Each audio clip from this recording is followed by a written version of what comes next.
Une jeune femme est suspectée de s'être fait passer pour une auxiliaire de justice avant de voler dans les affaires de vrais avocats au cours de plusieurs audiences à Paris et en Petite Couronne. Scène surréaliste en plein procès de Nicolas Sarkozy. Selon les informations de Paris Match, une jeune femme a été interpellée ce jeudi 27 mars en début d'après-midi dans la salle d'audience où se déroule le procès sur les soupçons de financement libyen dans lequel est jugé l'ancien président de la République, Nicolas Sarkozy.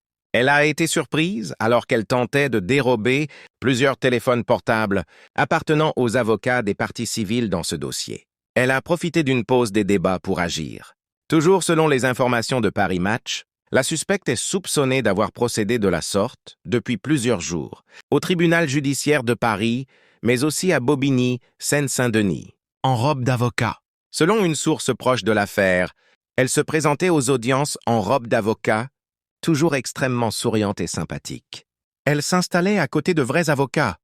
Avant d'entamer la conversation, poursuit la même source. Mais plusieurs avocats ont fini par se rendre compte du vol d'argent liquide dans leurs affaires après le départ de cette jeune femme.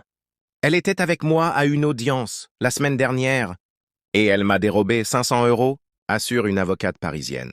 Elle ne plaidait jamais. Elle est restée à mon audience près de 4 heures avant de me dire qu'elle devait partir. Je me suis étonné qu'elle n'ait pas eu de dossier à plaider.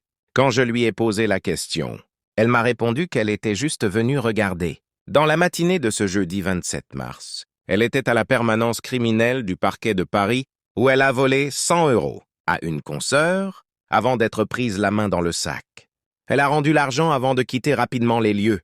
Toujours selon les informations de Paris Match, elle s'était présentée auprès d'un autre avocat, comme le conseil d'un des commanditaires de l'évasion de Mohamed. Aimerait être parvenue à obtenir son placement sous contrôle judiciaire. Elle prétendait également être inscrite au barreau de Créteil, Val-de-Marne. Sollicitée, le parquet de Paris n'a pas donné suite.